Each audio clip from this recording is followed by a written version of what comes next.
I'm looking forward to this. We're going to hide the bracket as we have not already. And yeah, I'm looking forward to hearing this. We're going to have a couple of questions. We won't extend it too long. And yeah, let's see what people have got going on. So we're just going to go ahead and give the quick call and hope it all works out.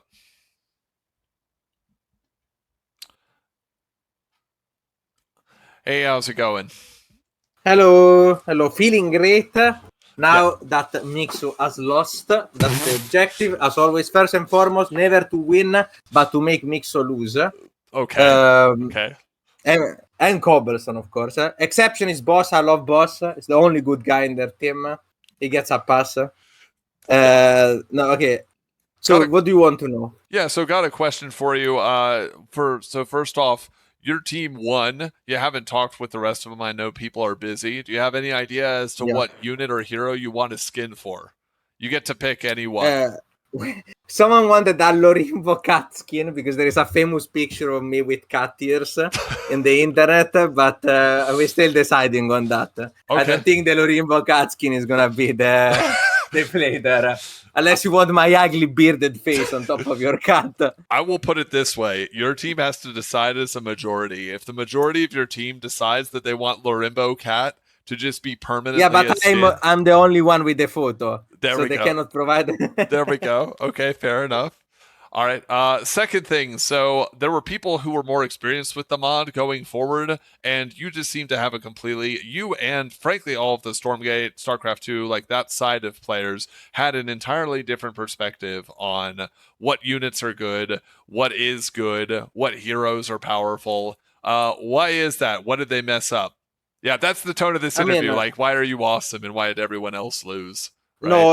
I don't want to actually flex forever. I'll give you a real answer. How would you characterize it then? Yeah, if you want to be more polite about it. The players that in the two teams are not just Stormgate players or RTS players or whatever.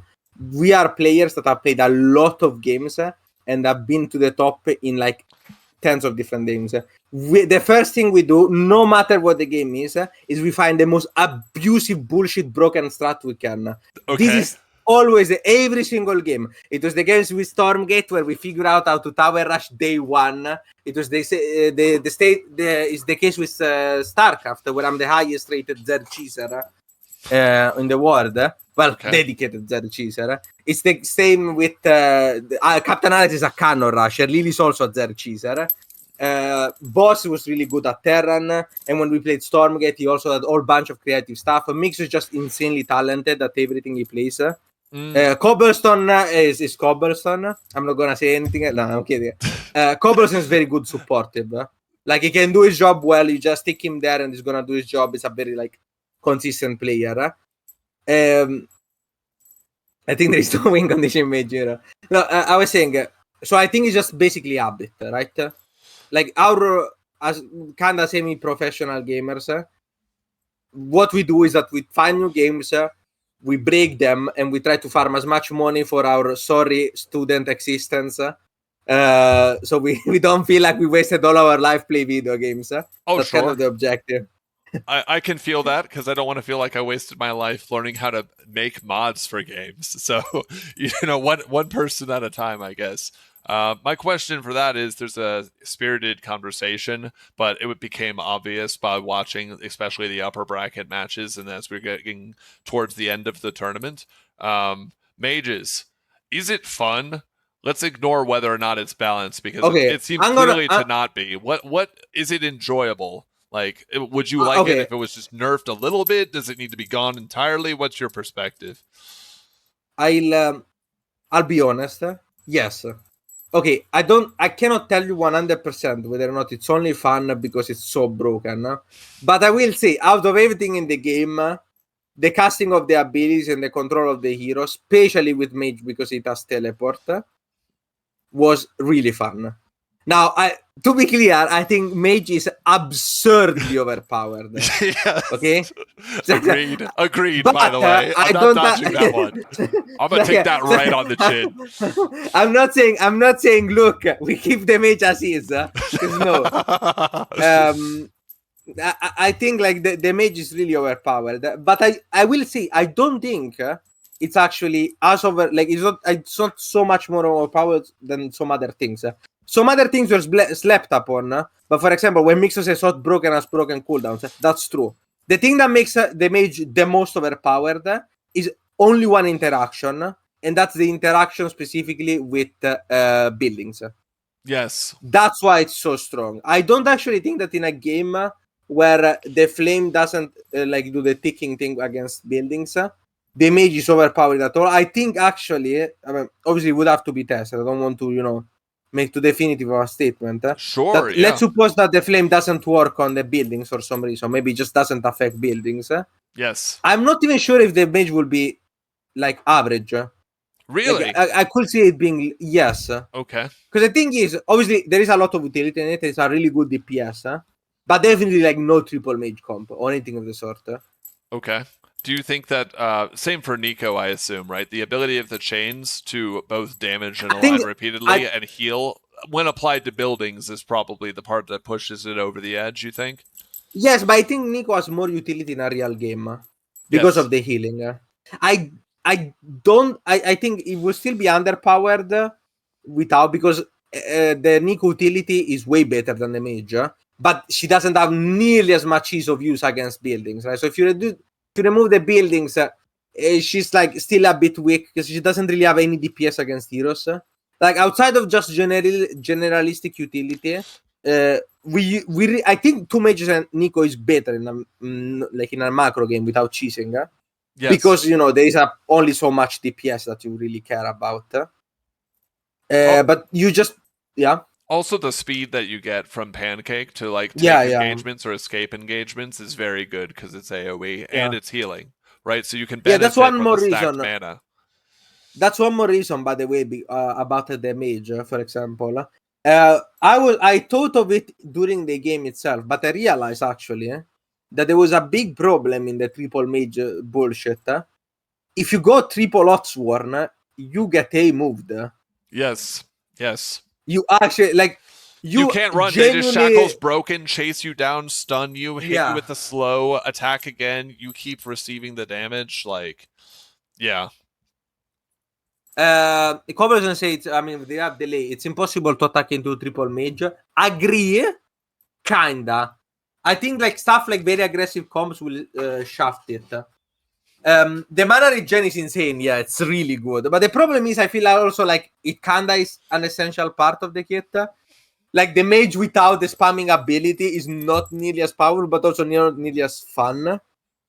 Like it's not the like if I had to nerf it, I would definitely nerf the like actual ability and not the mana regen, because I feel like the mana regen is a lot of what makes it fun, right? Like you want to cast spell, you want to blink all over the place, you want to do cool stuff, right?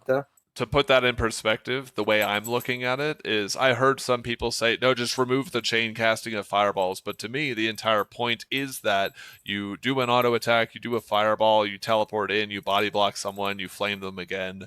That's part of the fantasy and the fun. If anything, I would nerf something like, the damage is way too high. I'm not saying I'll do this right now, but something like the damage by literally, something like the damage by 15 or 20%. And make it more expensive. So you can still do that, but you need to have more mana to actually do it. Being low mana is painful, right? And then your ult makes it feel better still. Something like this would be, I think, more enjoyable. To get off of the heroes for a section, I noticed that we went over the course of the last 2-3 days from workers are broken, workers are overpowered, workers are one supply. Have you lost your mind? You should keep playing those and making those. Workers are completely worthless. Workers are garbage. Yes. They're completely garbage. Can I speculate as to why? Right. My perspective from what I'm seeing is something that was explained elsewhere. You can just build unit. No, it's very similar to creeping in another RTS in that I could make a worker. It'll get me some income, but it has no fighting ability. Or I could make a unit that can fight, it can get me gold that way, and it can kill the unit whose only purpose is to get money. Like, is that about it? Is that or is there more to why the worker is just really just straight garbage? I think there's way more into it actually. Okay. So Yeah, I think like it's so like there is so much depth to why it's garbage. Like it's so garbage. I think people actually undervalue how in the point that during our game, Alex actually a Vector Rush actually gets workers and I start screaming at him why the fuck he got workers in the beginning of the game. So the problem with workers is like the unit itself. So let's suppose, for the sake of argument, that tomorrow we insanely buff the workers. Okay, it gets we 100 give them, gold. It gets 100 gold from the side and 150 from the center. They are completely invincible. They cannot be denied, and they don't cost supply. Okay, sure. Look, we ultra buff them. I will still consider them worthless because they require 6 minutes to pay for themselves and another unit. So a worker. Oh, I see your point. Yeah, they can pay for themselves after like 2 trips to the center, but who cares? 3 I could have trips, just made it. Yeah, 3. But I could have just made another unit, right? Like but like let's suppose I want to make like a berserker, right? So I can make a berserker, which it cannot kill the enemy worker in this hypothetical hyper buff situation. Yes. Like the worker is invincible. Yeah, yes. I could kill that, but like the berserker itself can have so much more utility, especially defending. If you're playing mage, for example, units are really good at defending you. Cleric heal you, protectors are just very well started, berserkers are kind of nice in the early game. Or I could get a worker, wait 3 minutes, and after 3 minutes I cannot get a berserker. No, I just went back to the worker cost. If I actually want to profit an entire berserker, so not just the berserker that I would start with, yes, but an extra one, I need to wait 3 more minutes, so 3 more trips. Yes, for the worker actually to get. So this is the thing, right? Now let's consider the fact that you can kill them. Mm-hmm. It's very easy to kill them. Yeah, they slow down when you hit them. More importantly, right? They give gold when you kill them. So not only is it not good enough to ramp your economy, but it's also just completely garbage as a weakness. I think they give more money to the enemy than they give to you, unironically. I genuinely think every time you make a worker, you are like you are giving economy to the opposite team. That's how. Because they're not just garbage. They're like 20xx melee, like beyond the pale garbage. 5,000 years in the future, we'll still be remembering how garbage this worker is. Right? It'll still be taking out the trash on Sunday. Yeah. So be careful though, because that is, as I said, one of the important things is so regardless of what you need to buff the income a bit, at least a bit, because even if they were invincible, they just take way too long to repeat themselves. Yes. I guess it depends on what you're thinking. What's the ideal game length in your mind, and then you go from there. So if you want 40-minute games, then I guess the income is fine like that. If Absolutely you make them way harder to kill, I hate that. Absolutely not. It's disgusting. Yeah, if you want quick games, then 6 minutes. 6 minutes. Our longest game that we had was the finals, was 24 minutes. Yes. A worker gotten immediately would have done would have gone 24 trips, 3 of which repair from themselves. So you have 21 trips. That's what? A protector. Yes. That's a single protector. I see what you're saying. It's just from the deficit paid now versus earn. They would literally have to give something like triple the value per trip that they do now, and even that might not be enough because that's not a combat unit. It's not scaling into getting you an early protector. And I'll just let you know, the last unit I really want to talk about is the catapults are pretty garbage. Yeah, I'm not missing anything here. I saw some get made. My take and the intention was they do 25 damage, but plus 50 versus mechanical. They're mechanical, buildings are mechanical, protectors are mechanical. And the idea behind this is they can help with waves a little bit, but it's so dangerous to try and move out with them. You don't agree? You think they have some niche? So sorry, I was replying. Of course. You think catapults have a niche? First off, I want to say because I'm being asked in chat and someone asked me in DM to say this. You kept giving us clerics, Cobble. You hinted so many clerics. You actually made like single-handed. No, I'm kidding. No, you did hint a lot of clerics. And I was like, because you get gold from killing the unit. Yes. If you give a cleric and you lose it before actually getting its value, you are a eco deficit. Not even like. Not only did you lose the cleric, so you are at 0, but you actually gave money to the enemy team once again. Same problem as before. So that's the first thing. Now, the catapult themselves, okay, I do think they're weak, to be clear. Yes. I don't think they're as weak as you are making them to be. Oh, I'm doing a bit for hyperbole, but also to like extract your real perspective, right? Like, so the thing with the catapult in the game, first off, they counter really hard protectors, which are very strong. Now, of course, in that game, you couldn't see it as well because Triple Mage fucking one-shots any catapult that gets into range of a protector. Like, as long as the guy using the corrector doesn't put them in front. Yes. The catapults don't actually like ever reach them. But that's more of a problem with, like how hard it is to reach their intended target rather than the actual value in units. Okay. When they're actually doing stuff, I was considering for a while actually skipping protector and only going making catapults before we thought of clerics. Because the problem is, and this is always the case with this kind of units, suppose that the game slows down, catapults are kind of hard to actually get to.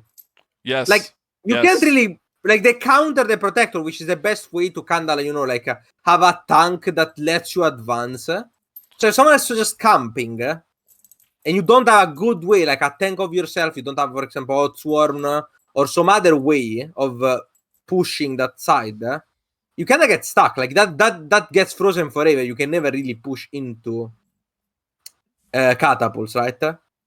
So, yeah, the catapult turtle is kind of the problem there. Yes. The reason why I say they are not as bad. Like the unit itself doesn't have the greatest stacks ever. It's just the issue with countering, in a sense, its own counter, right? Like a catapult is a unit with a pretty decent range, pretty good damage, and you play defensively.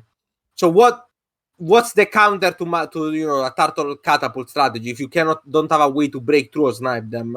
Becomes really hard. So that's what you have to be careful. Yes, I'm trying to avoid like an hedgehog. To your point, I'm trying to... So you can always have...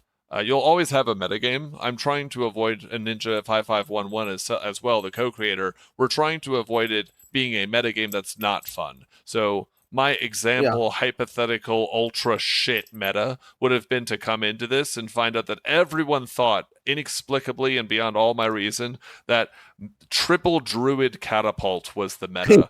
Like, can you imagine how shit it would be to have a low agency, low playmaking, low offensive presence hero with AoE healing? Nothing happens. Yeah, exactly. So we gotta... I know that we have to avoid that because otherwise it's just not fun, right? Like, so they are bad. They are bad, but don't overbuff them because they are really risky units to buff. Yes. Be careful. What do you think of Mixu's suggestion here? Because I completely agree. I'm thinking of it as well. Of no duplicates. We tried to put in some systems like auras don't stack, effects of CC don't stack, but it doesn't seem that that's a sufficient control. And maybe it's fine casually, but maybe not have duplicates. I have a soft spot in my heart for like old school, like the older days of MOBAs when you could have a mirror match in a lane against other people. What do you think to this? I have to... I agree with Mixu, but that's purely from an enjoyment perspective. Okay. I actually think duplicate heroes in general are bad. Like, I think they're not good in the meta. The only reason why they're good in these metas is because the mage is absurdly broken. Yes. So it's really a problem with the power level. But even here, for example, last game we ran triple mage, right? So triple mage, the reason why we ran it, I want to give it, is because we knew that they knew about triple mage. Okay. But I also had a better plan, which was a new direction of attack. Okay. I actually think we could have won that game instantly. Because we also discovered, by the way, in case people don't know this, that if you position yourself diagonally, I played, I think 1 hour most, and I know we discovered so many broken things. I know what you're talking about here. Now I'll let you have the excitement of sharing it. You're absolutely right, by the way. If you position yourself diagonally with the mage, you do about 30 to 40% extra ticks damage, extra ticks on buildings. So you do like 40% extra damage. You can nuke them in so fast you wouldn't believe it. Yes, it's because it does damage like for anyone who doesn't know, it does damage every tick, and the longest part of the building is actually like upper left corner to bottom right corner or something like that. So you're just maximizing the number of ticks that are available. Yeah. Yes. Yeah, I mean, obviously this is only a problem because of the interaction with buildings. Yes. But it does have some interesting actually effects into the normal game too. One of the things that Cobblestone brought out, and I do think it's right, well, mostly right, is how hard it is to engage into triple mage. Even outside of their, like, you know, absurd DPS, the real thing that makes it so hard to engage into them is that because of the way tick work, a fireball does considerably more damage if you're running towards it. Like, a lot of damage. If you're running away or towards it, you have to dodge sideways.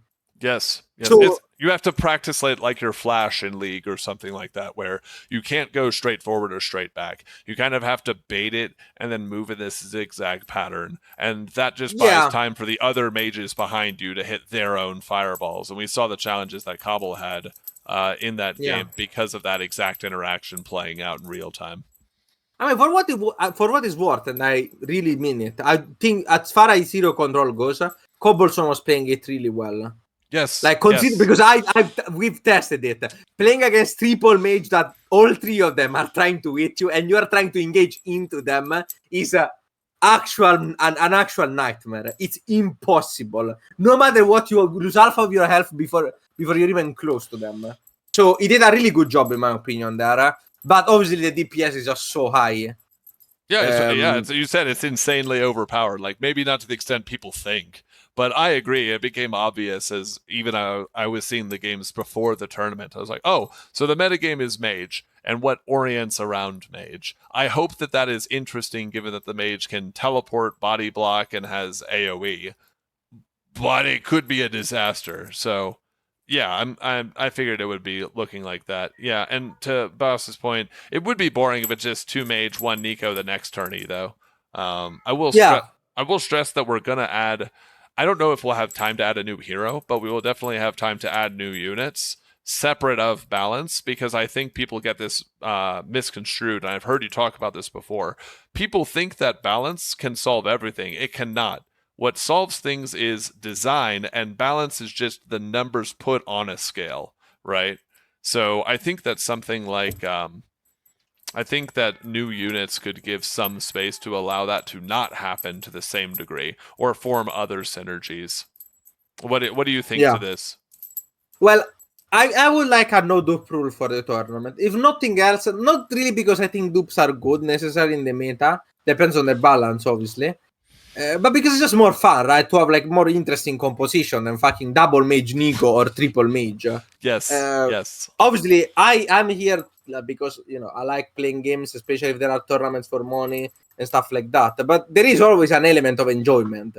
I could be working at McDonald's. It's actually higher paid per hour. Yes. If we really stretch it. So I don't think I could convince you and a team of 2 other people to play like a tic-tac-toe best-of-5 tournament. You know what I mean? Like, I think that's going to be really shit, not actually happen. So, yeah, no, I think that's a good idea. It also solves a lot of problems, because you go back to basic MOBA ideas of, what if a hero is broken? Well, then you just can't have 5 of it, right? Because we can't see out the corners of our eyes for all the interactions. All right, we talked about Mage, we talked about the units, we talked about the skills of the players that you played against.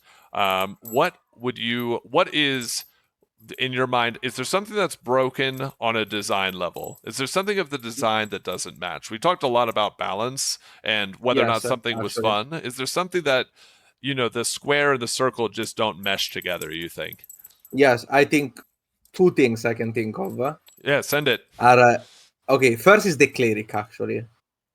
Okay. Okay, I know the Cleric, it's a classic unit, right? It's everywhere. It's a very common archetype, especially with the castable heal. I don't necessarily think it's impossible to have like a kind of healing mage unit, but I do think that in the current form, like in the current design, yes, it reminds me a lot of when we had the identical unit actually in Zero Space. In every meta works around it.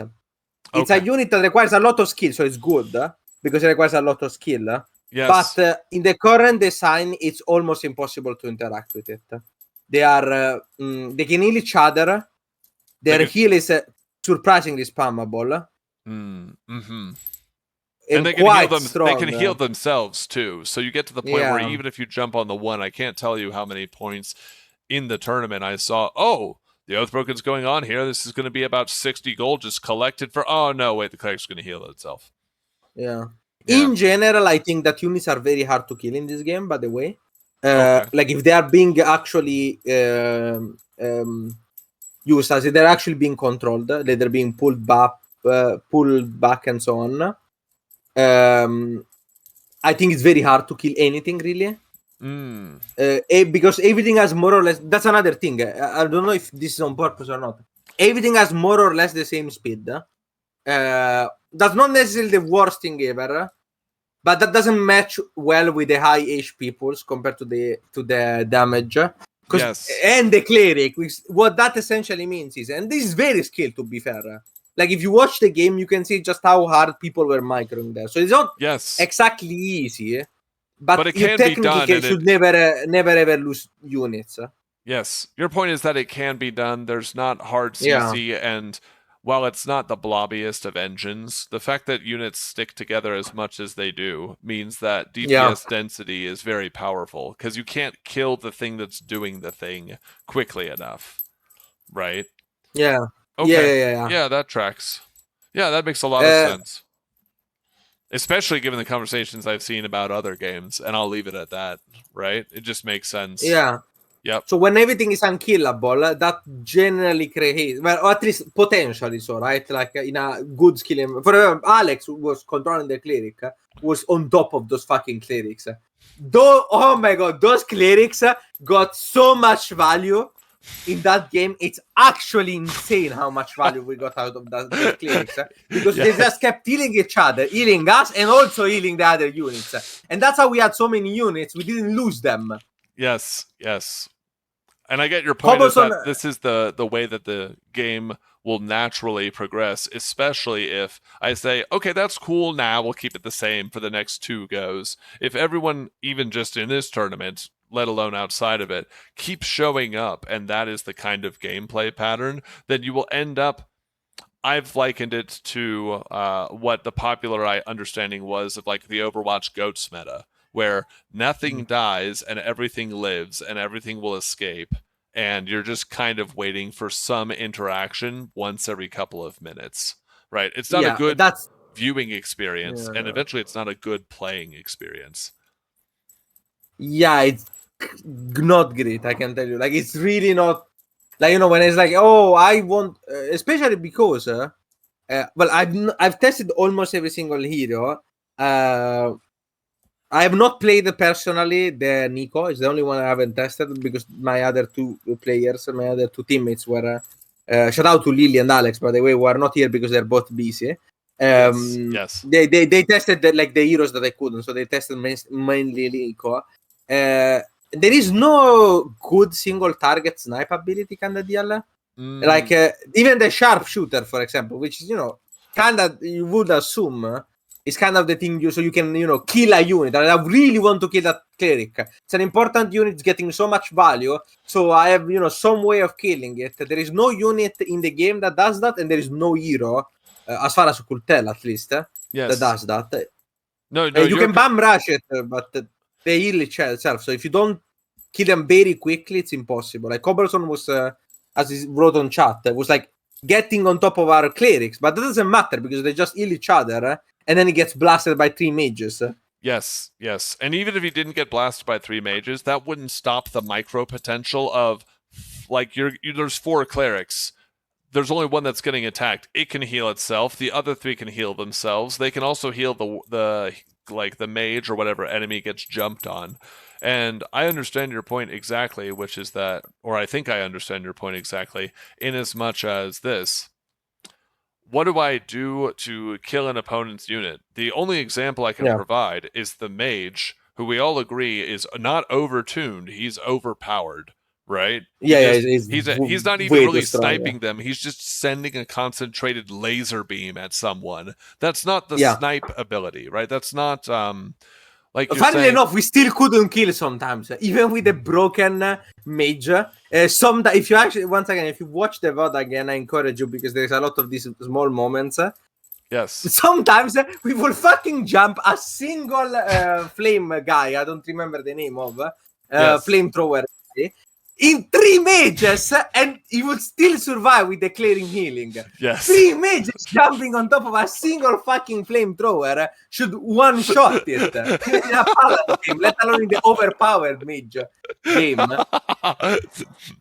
You've got a building fighting an ant, and it actually can't kill the ant because the ant just keeps getting potions. It's ridiculous. It's unironically easier to kill towers than most units in this game. Yes. Because of that. So this is the first thing, the first design thing that I didn't like. General, everything seemed, outside of specifically the mage, because of the way it works, everything doesn't really deal that much damage, and that's a lot of health. Surprisingly enough, the heroes are not that hard to kill. Yes. The heroes are way easier to kill than most units, actually. Their both is lower than several of the units. Yes. And they have less health. It's pretty interesting. What I don't Oh no, I thought you were going to go into the second big design thing that you didn't like or didn't get or thought was questionable. So the second, we touched upon this a bit, but the second big design problem that I had this area, let's say, I did not like how the economy worked.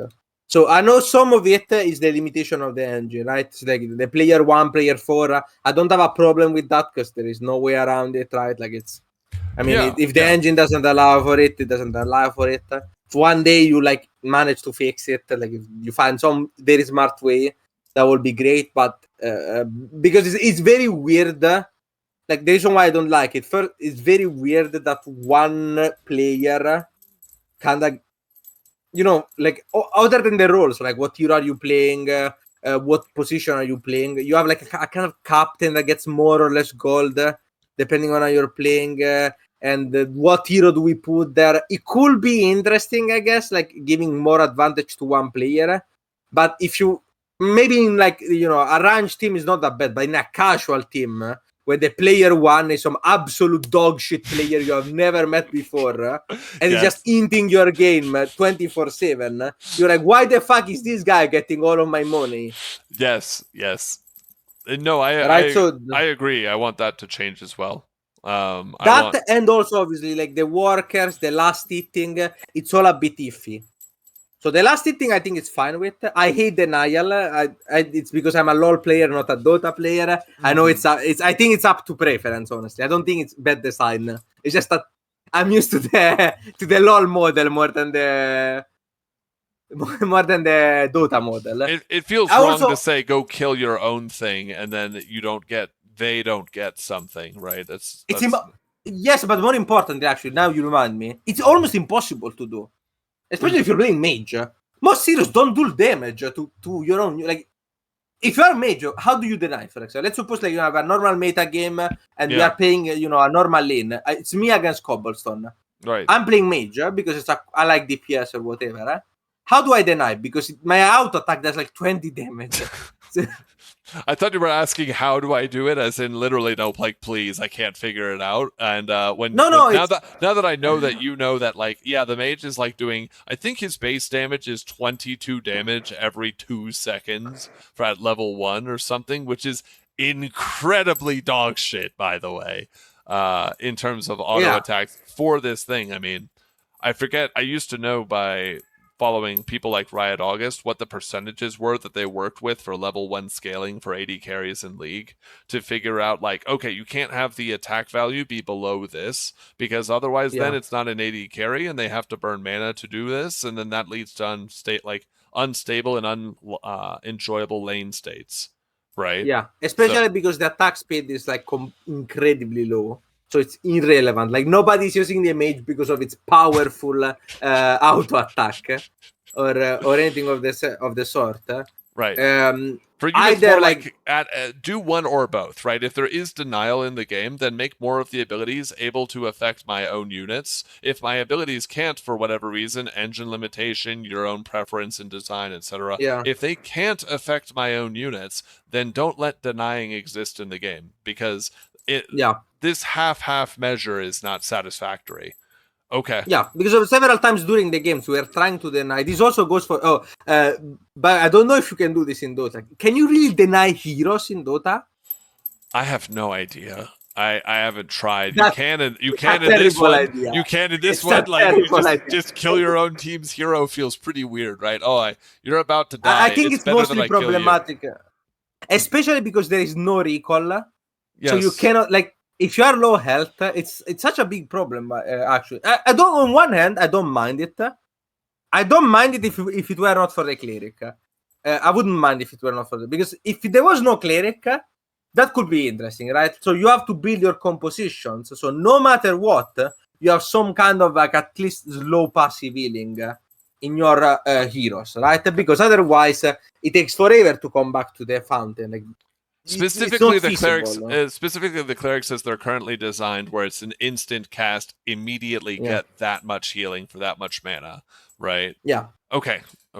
Yeah. With the Cleric in game, this is like there is no nuance to it. It's just you stay in lane forever and you keep getting healed infinitely. There is no reason to. I mean, you can deny, I guess, if you're being about to die, but that's super hard to do once again because of. No unit, like no abilities can really hit easily your own team. Yes. Most of the abilities are high single target damage, don't have that big range. So, for example, the hero, what's the Cobblestone hero called again? Oathbreaker. Yes. See, I'm remembering the units. That's more than for Stormgate. It's a privilege that was not reserved for every game. Oh my god. Well, I take some small measure of pride in that, but you are also saying the fact they are good names. Yeah. They're good names at the very least. They're easy to remember. Yes. Shoutouts to Ninja for that one, by the way. I guess I have another question. It's kind of about hero design, since you're more in League, which is where more of my familiarity is too. It is not expected that the Soldier and Sharpshooter are extremely useful as full armies happen. I understand why the Soldier is bad. Like, it's got armor, single target damage, its ult is a steroid. It's Garen, right? Except he can't press E to clear the wave, right? He's not going to be seen at like high levels because he just. It's also very slow. Yeah, he just doesn't have that much play potential, and even though he gets more speed when he auto attacks, that itself is conditional. I'm almost okay with that because. That is the first hero people play. It's supposed to be tanky so that it feels new player friendly, but it's not supposed to be. You don't want a simple hero to be the most powerful hero, because then there's no counterplay for other people and it's boring, which is the cardinal sin. I like it to be weak. Yes. I don't necessarily mind it for this one. I said that. If I had one suggestion for that hero, actually, very simply. No, hit it. Yeah. I think would be significantly improved with two simple changes. One, make the cure, so the first ability. I don't know if this is possible in the limitation of engine, but like kind of like a spin. I don't know if you remember old Katarina W. Yes, like I do. Just deals damage around itself. Yeah, it just without having to dark. This makes it way more intuitive. You can clear waves. You don't have to like. Hit a minion, but you're gonna like hitting actually an area around the minion, which is a bit confusing. Yes. So just a simple like circle ability. Okay. Yes. Yeah, that's doable. I think that would be cool. It's very easy to just make a circle of things happen. Getting an animation for it will take some time, but it is very simple to say, here is an aura, do something like an E spin. like Garen E spin, Katarina W, etc. Like the flurry hit. Yeah. That's Still very keep doable. it a bit. Yeah, still keep it a bit like not too powerful, obviously, because of the reason that you stated. But at least it's like, oh, I can clear away with this. It's very intuitive, right? Like it's very. There's a reason why Garen C designed like that. It's a very intuitive ability. You don't need to think about it. You just press E when you need the damage, and it's useful in actual fight instead of having to constantly click each ability. Yes. What's the second thing? What's his big problem? What's his other problem? I don't like this. Well, not big problem, but like the steroid, I think it's like the big reason for the boredom. Because I actually don't think the hero is that boring. I think it's like it has something going for it. It's a bit weak, obviously, but I don't think it's necessarily that boring. But the steroid is just. Steroids are always boring, in my opinion. They're never that exciting. Yes, you're not an Aatrox Ultimate fan, then, right? To put that in perspective. Yeah, no. Okay, but I mean, but even like Aatrox Ultimate kinda works because it's like a big steroid. Like, and also there's like all of the mechanic of killing more and more people to extend the duration of the ultimate, having extra healing. So when you press it, you don't just have a small steroid. It's like, oh shit. Aatrox transformed. Now I have to be careful. Like I'm super powerful for the next 20 seconds. I can absolutely like 1v1 anyone. They have to be careful. This is like, oh, you get a bit of attack speed, a bit of resistance. You're a bit bigger, but you still cannot do anything that you fundamentally couldn't do it before. Yes, you're just maybe a little tankier before you die. Is not what you want from an ultimate. Like you're saying, you want like with Aatrox ult. The difference there is. Incredible regain on and lifesteal. Incredible. I think at some point he had Omnivamp, but you just see people clear the area around Aatrox ult. I forget which worlds it was, but there was a world's group stage where Aatrox was latest one.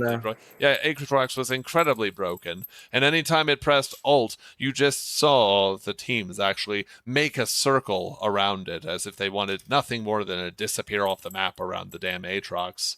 So there are several words where Aatrox was broken, but for example, in the latest one, Zeus on SKT1 had an insane game in the semi-final of finals. I can't remember where they he legit 1v4'd under a tower. Like he actually popped the fuck off.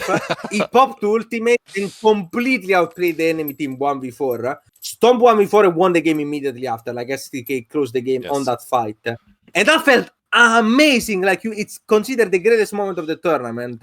You would want something like the soldier is like all of his attacks are autoing, and he's bigger, and he's got like more armor, and he has movement speed, and he does like lifesteal on hit, and his cooldowns are reduced. Some like big like flurry of things as opposed to it can have like slowly.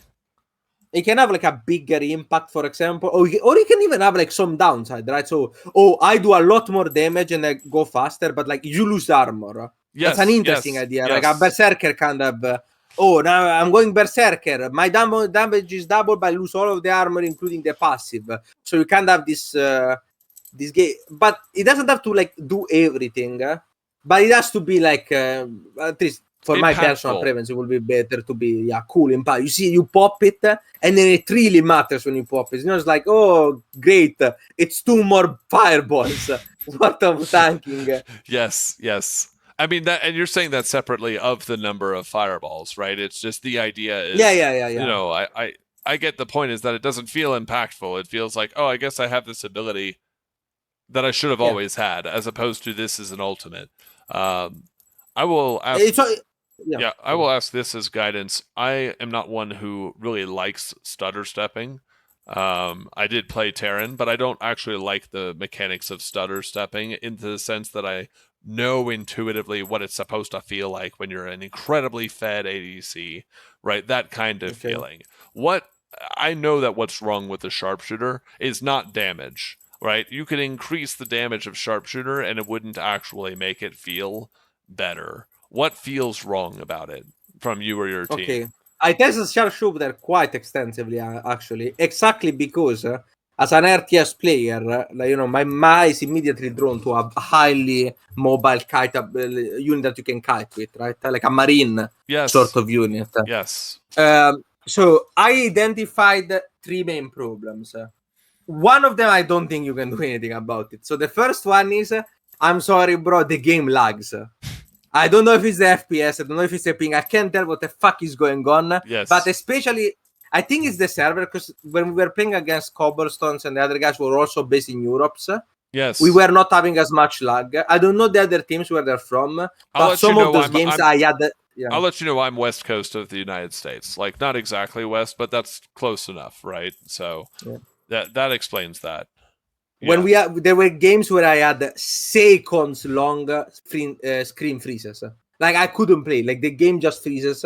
Yes. Completely freezes, and I couldn't do anything, right? So that intuitively, like, that completely by itself prevents you from ever playing a sharpshooter, because the entire point of the unit is that you have to, like, kind of be careful. It rewards people that use them well.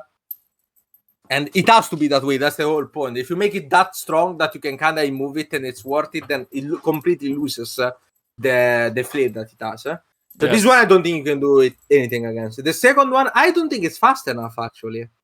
Like movement speed? You mean it doesn't have a stim? Do you mean it doesn't have high enough base movement speed, or it doesn't have a high enough attack speed, or it doesn't have a stim that gives it both? I mean, none of them, like, necessarily. Like, you can fix this problem in one of several ways that you just mentioned, but the entire cycle of stutter tapping, right? So I press a move, I attack, I finish the attack animation, I then right click, maybe canceling the animation depending on the game, and I repeat, right? So that cycle there is too long. You can reduce it, like, you can make the attack point lower. I think it's called attack point in StarCraft, actually. Yes. We call it weapon delay. It's the exact same thing. Yeah. You can make the attack speed faster. You can make the base speed faster. If you want a more interesting spin on it, you can do, a temporary steroid kind of deal, like steam packs. So you can't always kite. So Battle Ace had an interesting idea where they have charge steam, like you with on the basic gunbots. So you start with 3 charges of steam, and you have to. So you have to recharge them slowly as you use them. That's kind of like another spin on the same idea. There are a bunch of ways of doing it, but the gist of it is that like the cycle itself doesn't let you actually do. You can test this very easily. Play a hero that's not super slow, so no mage and no which one is the other one super slow? I think it's the basic knight. The druid. I mean, the druid, I don't think it's a good test. Play, for example, Nico. One of you plays Nico, the other one tries to kite. You will quickly realize it's very hard to kite a Nico. As in, if the Nico player knows what they're doing, it's impossible. Yes. No matter how good you are, they will always reach you. Now, it never feels good when it's completely impossible to reach a kiting champion. So I do think there should be a balance there. You shouldn't be able to infinitely kite, because otherwise that creates other problems. But at the current moment, you cannot do that. And the third problem, sorry. No, keep going. It's listener noise. I'm listening. I talk a shit ton, so you have to interrupt me, okay, bro? When I have a unique thought or question, and you're not dropping diamonds, then I'll do that. I'm interested. Okay, hit me with it. The third one is I don't think the damage of the sharpshooter is a problem, but the health of everything else, as previously mentioned, might be. So got it. So everything's too tanky, so even if you're like firing repeated shots, you're just seeing the health bar barely move, and that's not giving good feedback either. But also, with the Marines, the Marines can attack backward, they can attack forward, and there are not that many units that can escape a full Marine army without getting at least some losses. But in AnarKings, you can just click the unit back and heal it back to full with the Cleric, which will regenerate his mana, by the way, in like 20 seconds. That's another thing about the Cleric. The mana regen, if you have a wizard, is fucking crazy. And what did you accomplish with that, cutting, right? So you spend a bunch of gold on a unit that did a bunch of damage and didn't kill anything. Right. It's completely useless. This is part of why you mentioned the Cleric, because the Cleric is causing these problems that are passive or hanger-on effects, like, it ties together like why you can't get on people or hard CC them, why you can't chase them down, why the Sharpshooter doesn't feel as solid, how it combines with the overall tankiness of everything, right? Is that it just does, it creates a feeling where, oh, my work has been ignored here. I think that's one of the reasons the Protector is very strong but doesn't feel like it's broken, is that it actually has so many hit points and armor. You see like stages of getting something done with it. Right. I actually really like the Protector design. I think it's a bit too strong. Okay. Mostly, actually, the thing that's too strong is not what you're gonna think it is. What do you think is the strongest thing about the Protector? Strongest thing about the Protector is actually a visual problem, which is that it will show that it has attacked you, and then it will finish the animation, and then after you have moved away, it will still say that it has damaged you. So the legibility on when it has or has not landed an attack isn't very good. And I think that's actually... No, but I mean stat-wise. Huh? Oh, stat-wise.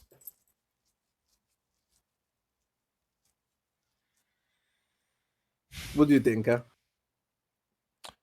I think that actually... I think it's...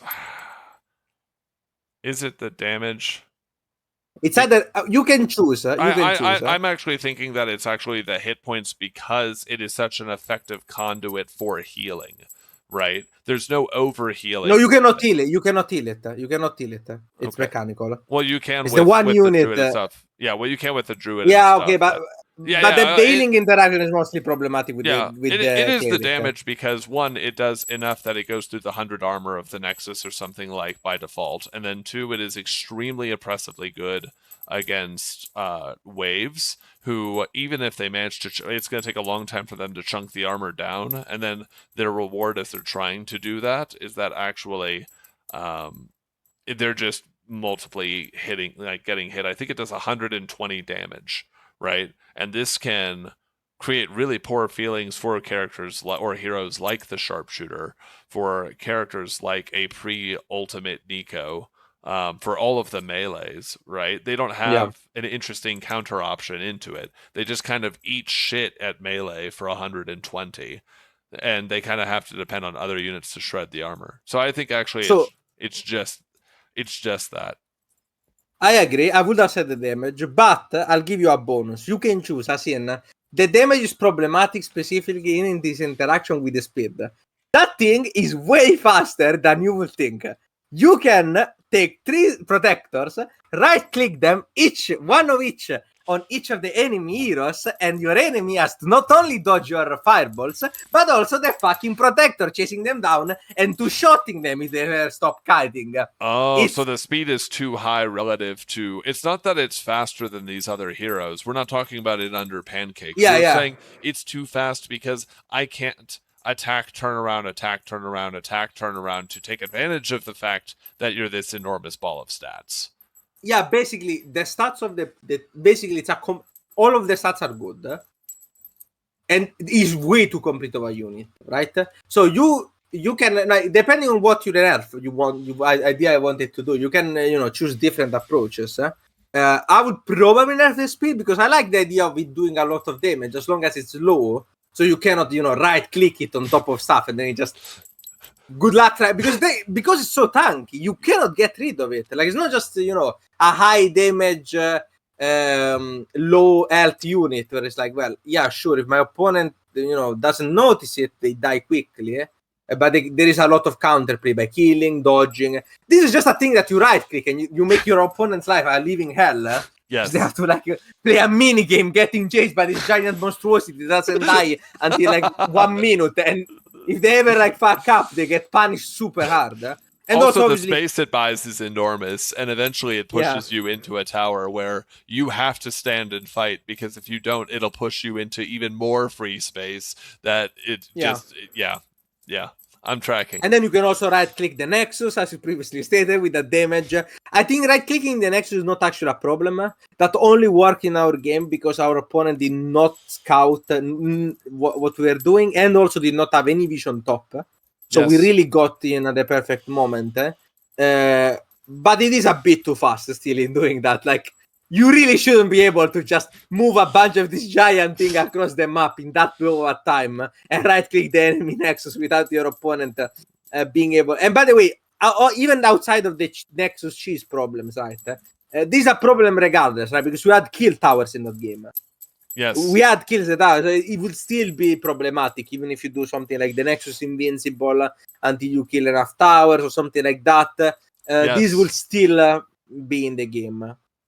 Yes. That kind of thing. It delays the timeline a little bit, but it doesn't change the interaction. I mean, I saw one of the games that happened in the losers bracket, in which we saw this. We saw protectors just keep advancing forward until they crushed everything that was outside of the range of the tower. Then they just sat inside of the tower with the wave and pushed everything under.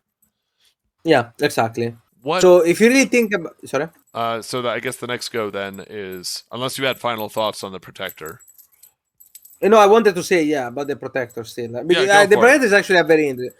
I generally think it's an interesting unit. Like, I'm not trolling. I really like the idea of the armor that gets shredded. I don't like it on the Nexus, I'm gonna be honest. I don't think it works well on the Nexus. It just makes it impossible to kill it with some units and then pathetically easy to kill it with Neko or Mage. Yes. It's just a bit... But on the protector itself... I think it works really well. It creates really obvious counters and really nice gameplay pattern. Okay. Where like a low health protector is worthless. But the protector, even if it gets hit randomly by minions, it quickly loses value because it doesn't regenerate armor, from what I've seen.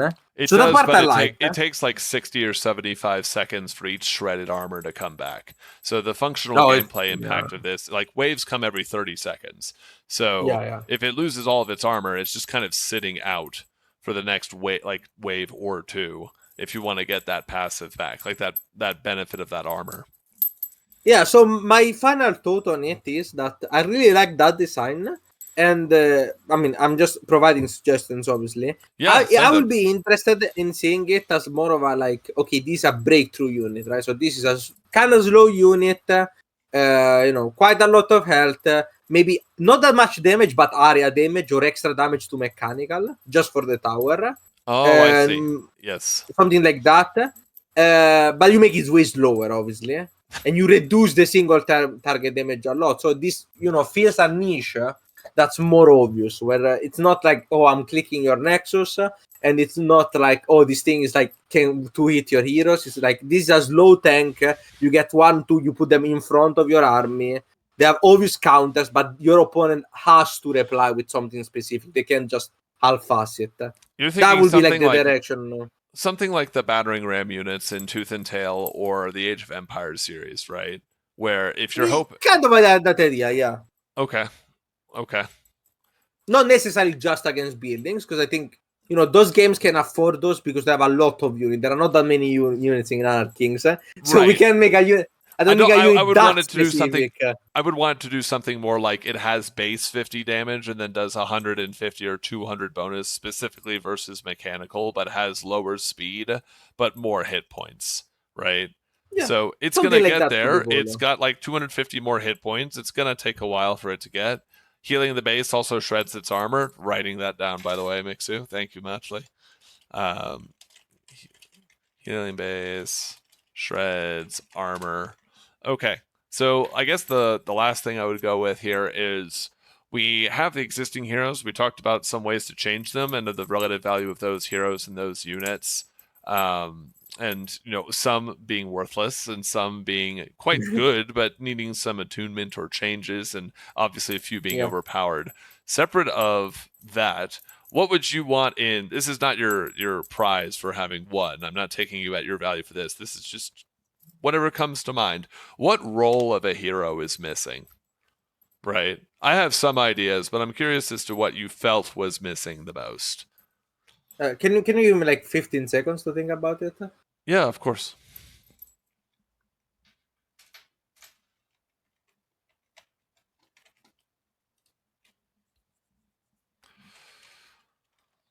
Okay, I can tell you. I think you're mixing a Lux. You're missing a Lux or a Belkot. Some kind of... it's kind of what the Mage does at the moment, but not really because of the way the blink works. So a Mage in my head at the moment is somewhat like a Ezreal, Well, I was thinking more of something immobile but longer range, and that could tie in with the sharpshooter ability kind of deal, right? So some kind of sniper, a Jin kind of deal, something like that. I feel like is missed into the game, where most of the heroes have very restricted range. They're either melee, or all of the ranged heroes have more or less the same range. So the interactions there are very limited with range. Now, long-term range, like long range heroes can be really problematic if they're too strong. Yes. But yes. Glass cannons are fun. Damage is fun. I like damage. I like fast stuff that kills quickly. Selfishly, it Yeah. makes the games more enjoyable to view, to cast, and to talk about, and to show off, right? If things die, that helps, it turns out. Yeah, especially because like the sniper kind of archetype, like Lux, and when you hit your combo, it's like, oh my god, that's an insane Lux ulti, does so much damage. You get, it's kind of hard to hit. It's a long skill shot, but it has a big payoff in the damage and range. So something of that sort could be interesting as far as heroes are concerned. On the map, I feel like maybe. Like I don't know, you didn't ask about it, but I had this usually MOBAs have jungles and creeps, even outside of the jungle role. It's kinda sometimes cool to have stuff on the map. The middle especially feels a bit useless. Yeah, sure, it's because of how bad the miners are. Like it's useless to get warriors, but you just use it to rotate. So maybe having something interactive. Or at the edges, perhaps. That is just at the moment. The only point of the hedges is that one of the both teams try to make sure they don't instantly lose the game by being backdoored, and that's it. There is no other use of it. So the problem is that there is no other use because workers are bad, or have been revealed to be bad, or have been demonstrated to be poor. Yeah. Because the stated intention of those is that if you couldn't get the middle, which offers more mining per return trip, you would send workers to the side. And if you send workers to the side, having those top and bottom areas allows you to have a path to harass them that is independent of where the heroes probably are in the lanes. Now, this falls down because workers suck. So it actually ends up that you don't create your own jungle. And we are actually writing down and have been thinking about, Ninja and myself, having some kind of buff that spawns particularly at the center top and center bottom portions. Not the lanes, but the areas above and below the lanes. Right? I will tell you something, though, that you're not thinking about. Yes. Be careful, though, because at the moment, due to the way XP works, we are heavily encouraged to only move in stacks of 3. Because every time anyone gets any creep without all 3 being present, your team is losing XP. I know you don't like. I know you don't like the idea of Heroes of the Storm. I agree with you, but I can tell you that this is essentially that, but even worse. Because it still shared XP no matter what, and there is no significant payoff. So I guess both can be fixed by this or could create more problems. If the workers were good at the sides, if they could create a weird tension between, okay, do I want to be 3? Like, what would, in my opinion, what would happen is that both teams choose a side and all the workers are on that side and everyone is on that side, because you can never split. Like, if you have workers on the top and you are ever at the bottom, your workers are dead. Yes. Like, it's so hard to move on the map. Everything is so slow. Like, moving around the map is very, very hard. Those workers are very exposed. They're very far away from everything else. So this clashes a bit with the design of the XP. So that just even further encourages choosing one side and sticking. Everyone is one side. Everyone is one lane. And that's why people were roaming, because if XP isn't split amongst all of the participants, then it's multiplicative, right? If I move and I kill this minion and it gives me 10 XP, well, if you weren't there, we're just missing 10 XP that we could have had globally over the course of the entire game. But if you and I wait to kill the wave, until we're both there, then we both get 10 XP, then I am encouraged. It's actually worse than that, because if we're encouraged to get together to get creeps, then the fights that we have are more naturally going to be 2v2 and 3v3, and that means you don't have these gank moments, these moments where there's an outplay, where there's 2v1 potential, right, where you dive someone like in a turret and you just smash them down because it's 4v2, and you all collected in bot lane to just ruin the other team's life, right? If we're all encouraged to gather together and ball together because of experience, then we're explicitly not encouraged to split, which means that you don't have these kinds of mismatches. So yeah, you only have like group fighting from the start, and moreover, that's yet another reason to why the mage is so powerful. By the way, like a lot of the mage power doesn't actually come from the mage itself, even though it is pretty good. Yes, it's just that it's the fastest clear. Yeah, it's the fastest clear. So the mage allows you to instantly clear wave bot and immediately rotate top. If your opponent team doesn't have as quick as a clear, they just lose XP. And you start accumulate advantage. And there is nothing your opponents can do. They cannot split, that loses XP. They cannot try to bum rush because they have to walk into you, the highest DPS in the game, especially when they're chasing you. They cannot go through the middle or contest the middle because there is no value in having the middle because the workers are useless. So really, if you watch our games, the reason why we are so ahead is because we stick together and we just clear top, clear bottom. Yes, clear I saw that. Clear. You would catch the wave, like you would push the wave top and then go catch bottom, and then you would catch and very top often and you would push wait bottom. for each other.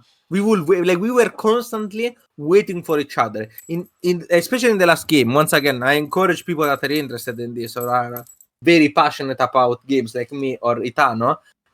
If you look at the VOD, notice how many times one of us gets there and doesn't clear the wave, waiting for the other to come, and then we share the XP. Because every time you don't do that, you lose a level. Levels are pretty good in this game. They're really nice stat bonuses.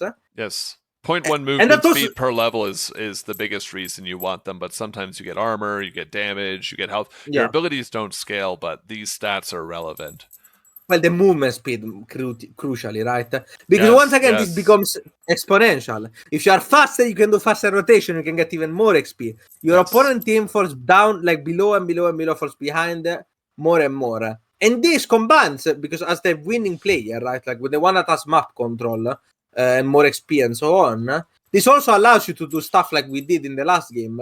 You can stack units without revealing to your opponent. There is no way for your opponent to actually know what you're doing behind if you don't show them. Yes. Then they also have to do things like they have to split off army units to go kill, which is just a complete loss of... I saw that with the Pyroclast in the top. Yes. The Pyroclast in the top was pushing into your team. And I thought, well, that's good for pushing, and eventually maybe you'll get this tower. But the problem is all of that experience is never being collected by the heroes. Right? Yeah. And more importantly, because of the way wave management works, that actually helps us because it stacks 2 waves, so we only have to clear it once every 2 waves instead of once every wave. They didn't realize this in game, but this is another reason that because we are really in this game, we really don't care about the towers that much. Okay. They were really never threatened unless there are units. So you can just rotate last second while your tower is getting attacked. It gets shipped a bit. We don't really... The tower is what, 60 gold? That's nothing compared to like the XP of 2 waves. So we just wait for the 2 waves to arrive. We rotate and we kill them. The flamethrower guy gets Pyroclast. I remember the name. Gets inevitably saved because I love that you remember the name. By the way, you've only played it for like what, a couple of days, and then this tournament. To my understanding, I literally only played today. Yes. And we tested a bit these things track across games, right? Is why you're able to do this. Why you're able to, for anyone who's wondering, right? Because this will probably go on YouTube later. Just if for nothing else, Lorimbo, to make sure that I understand the points that you've got, have them all tracked down, have captured what people have said in chat, etc. At least for me, but for anyone else who may find it value in this, like it's not magical that you were able to figure this out because these things apply in other games too, and the deficiency or presence of items in this mod informs what is or is not powerful, right? So you didn't have to go through it by brute force.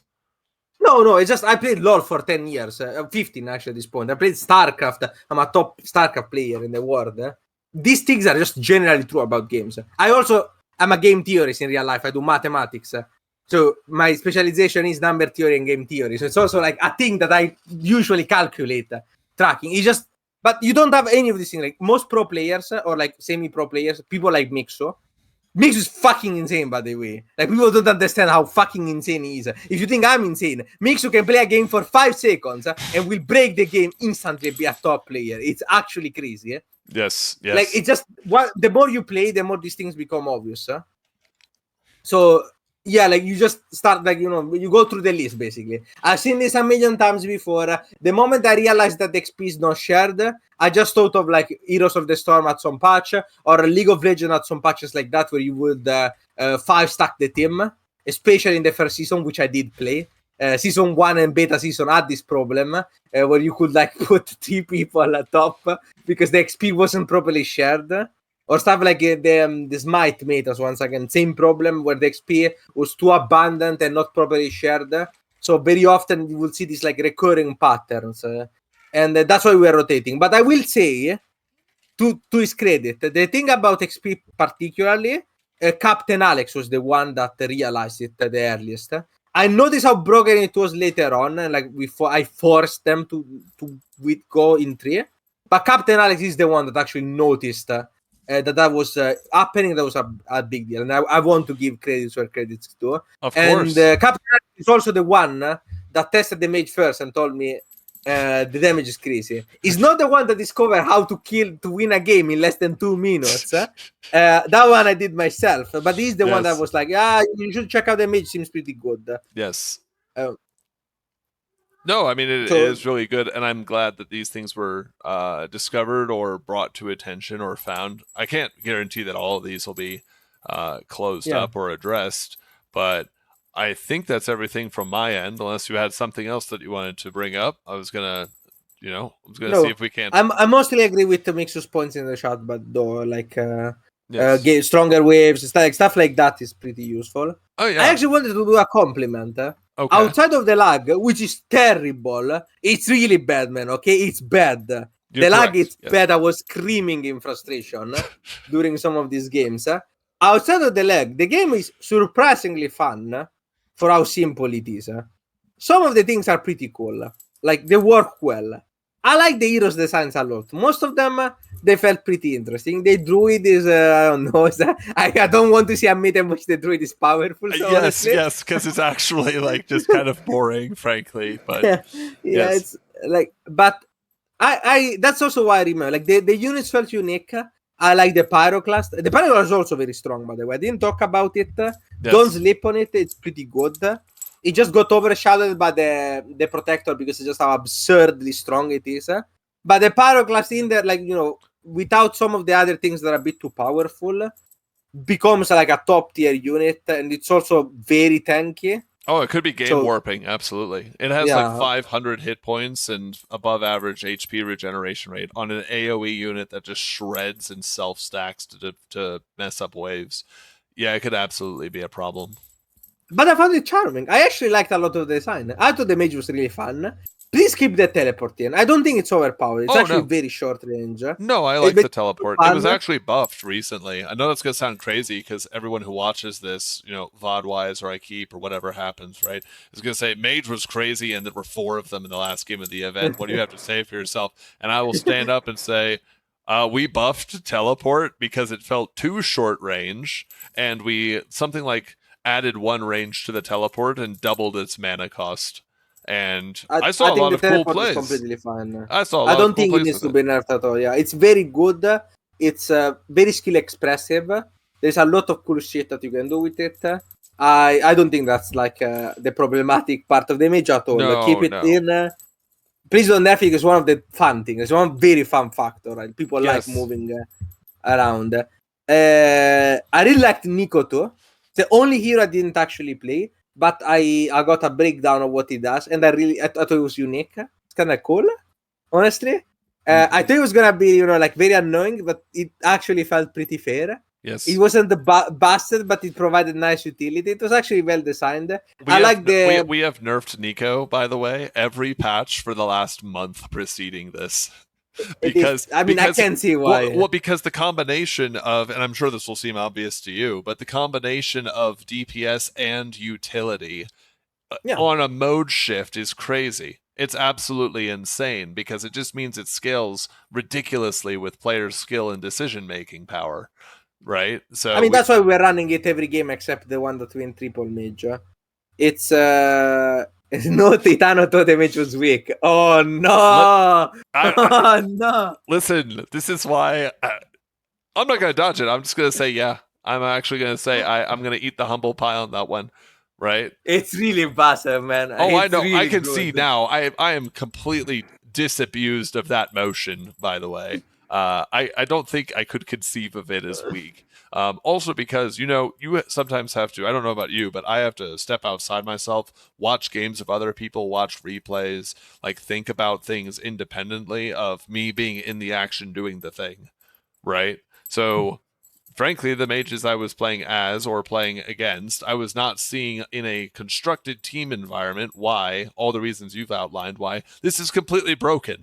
This is absolutely hilariously broken, but I do want to keep the fun of it, right? So yeah. As far as I am concerned, and this is not a promise, but I'm working towards it. We're not going to do things like reduce the range of teleport, as you said, right? Yeah. Making it less fun and homogenizing it. Yeah. There's a lot of games that do that, where they try and make things more fair or equitable or even, and in doing so, they kill the fun of the game, or of the mod in this case, and then you're left with something that's acceptable to a lot of people, but is enjoyable to almost nobody, right? I think that's the saddest way you could kill a game or a creative effort. I definitely support you in that. That's what I wanted to say. Like, I haven't been paid for anyone that's watching a VOD on YouTube. In fact, I didn't know even about this game existence before yesterday, when someone was like, "Hey, do you want to play this? It looks kind of cool." I found it charming, honestly. It's simplistic. It runs in Little War Game, so it has its own bag of issues. Depending on the engine, but I found it quite charming. It was fun. The designs were cool, refreshing. Honestly, the protector, really cool design. I really enjoyed it. It was fun. Honestly, I didn't think it was gonna be fun, but it was fun. Well, thank you for the honesty on both ends there. I thought it was gonna be trash, but it's actually not. Like, I'm honest. I'm honest. I went. I appreciate that. Very simplistic, right? It doesn't have that many heroes. It doesn't have that many units, and the mechanics perhaps are not that complex or deep. So I didn't have that high expectations. But I don't take this the wrong way. It just doesn't depend on you, like my mistrust of you specifically. No, it's just that you see a game is like, well, is this like very simplistic game? How could I ever have fun with it? But I found that some of the units are. Like Mixu says, I think the only problem that kills the fun outside of the mage that solves it is that you want action to happen, right? So everything, more damage, more speed, you don't want it to stall. And if you solve that, I generally think you have something cool. With 500 ping, but something cool. Nevertheless, you might see your character move tomorrow after you issue the move command today. But you know what? It's going to be fucking great. No, absolutely.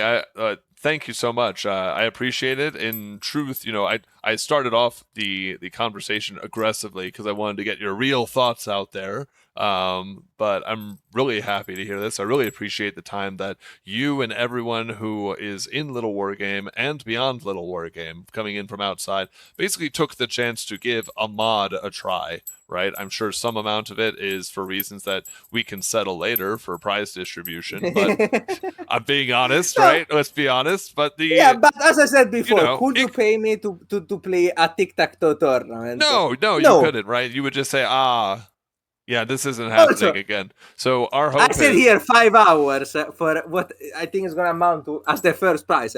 43 euros. I'm pretty sure the McDonald's pays better rate.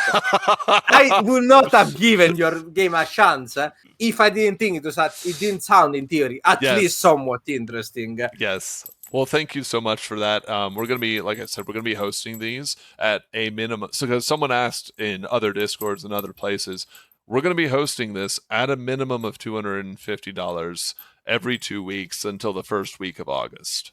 So hopefully that means that we're making it better. We're fixing design issues. We're adding more units, more heroes. We're adding in the skins of whatever your team decides that they want. Who knows? It could be the Lorimbo cat.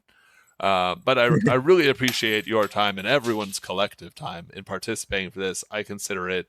I really appreciate the time you have all put in. It means a lot. On top of here's hoping that we can do it some more.